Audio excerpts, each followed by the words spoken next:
aqui uma notícia do nosso site, uma notícia que está em destaque agora no UOL. Essa aqui que a gente está vendo na tela: 16 entidades religiosas concentram 80% da dívida das igrejas. Elas devem 1 bilhão e 600 milhões de reais em impostos, segundo a Procuradoria-Geral da Fazenda Nacional. Esse levantamento obtido pelo UOL por meio da Lei de Acesso à Informação. A gente continua falando sobre esse assunto. A partir de agora eu converso com a advogada e professora da FGV, Tatiane Pistelli. Professora, seja bem-vinda aqui ao UOL News. Boa noite para a senhora. Acho que a conexão da Muito professora está obrigada. funcionando certinho. Que bom que a gente vai poder conversar aqui tranquilamente. Professora, para a gente entender, essa dívida, 1 bilhão e 600 milhões de reais, as igrejas e as outras instituições religiosas, elas devem pagar impostos? Quando? Enfim, só para a gente entender e contextualizar quem está nos acompanhando sobre esse assunto. Mais uma vez, boa noite. Claro, boa noite, muito obrigada. Bem, inicialmente é importante a gente dizer que, nos termos da nossa Constituição, os templos de qualquer culto, né, e nesse contexto as igrejas, né, para falar de um modo mais coloquial, elas estão liberadas do pagamento de impostos. O que significa dizer, sobre o imóvel do templo, né, o local onde ele está, não haverá, por exemplo, cobrança de IPTU. E aí a Constituição, ela diz mais, ela estabelece que sobre o patrimônio, a renda e os serviços, né, que sejam relacionados com a finalidade essencial do templo, sobre esse patrimônio, renda e serviços também não incidirá nenhum tipo de imposto. Isso faz com que as igrejas, por exemplo, não tenham que pagar imposto de renda, né, sobre eventual renda que aufiram em razão da prestação de serviços religiosos, não tenham que pagar ICMS, que é um outro imposto que incide na circulação de mercadorias. Se elas vendem mercadorias religiosas, né, muitas igrejas têm em anexo a elas uma loja com artigos religiosos, então, no geral, elas não pagam impostos. E aí tem um outro detalhe importante: algumas igrejas, eu diria que quase todas elas, elas também se qualificam como uma entidade de assistência social. E ao se qualificarem como entidade de assistência social, o texto constitucional ele traz mais um benefício.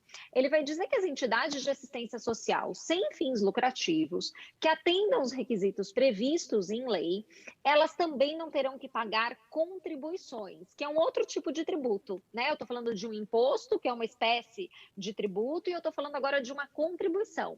E, especificamente, elas não terão que pagar as contribuições que visam ao financiamento da Seguridade Social, que coloquialmente são conhecidas como as contribuições previdenciárias. Então, o texto constitucional assegura esse direito aos templos de qualquer culto e, mais genericamente, as entidades de assistência social sem fins lucrativos, e muitos templos se enquadram dentro dessa categoria, né? E, portanto, teriam esse benefício duplo, digamos assim. Sim. E aí, professora, nesse caso há uma dívida de 1 bilhão e 600 milhões de reais. Por quê?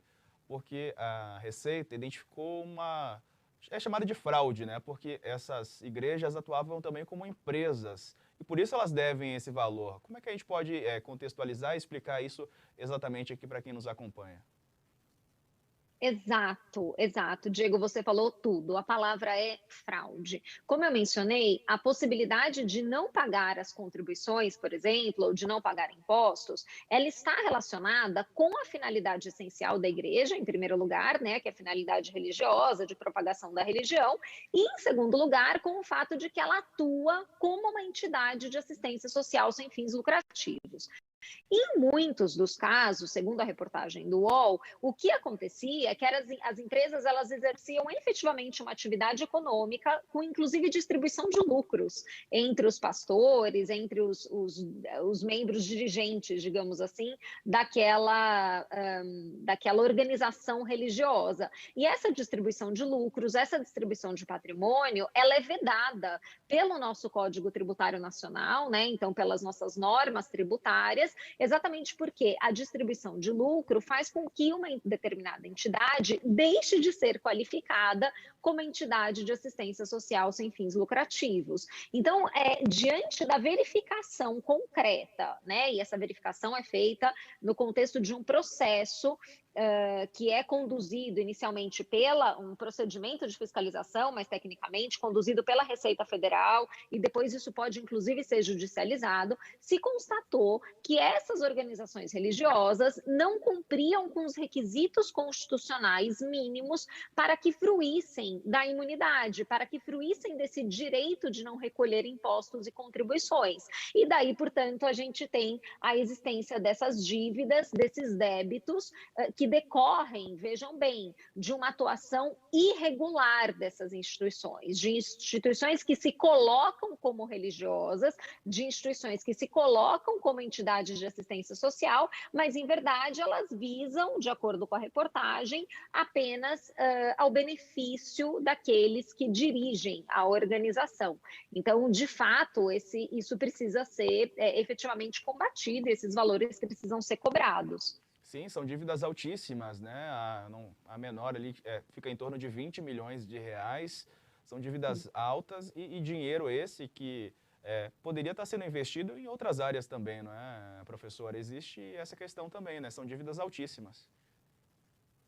Sem dúvida nenhuma, esse é um ponto também muito importante, né? Porque quando o texto constitucional ele dá esse benefício, né, que acaba sendo um benefício em nome da liberdade religiosa, o texto constitucional está escolhendo, né, investir dinheiro público nesta área, porque é uma forma de assegurar um direito e garantia individual que é exatamente a liberdade religiosa. Agora, a partir do momento em que essas entidades se desviam desse objetivo original, elas estão tirando dinheiro do caixa público, estão tirando dinheiro do orçamento da União, dos estados e também dos municípios, a depender do tipo de atividade que é desenvolvida, e dinheiro este que poderia ser direcionado a áreas que são muito fundamentais também no texto constitucional, como saúde, como educação, mesmo investimento em infraestrutura. Então, hoje a gente vive uma situação de crise financeira do Estado e, de um lado, né, com restrição de recursos,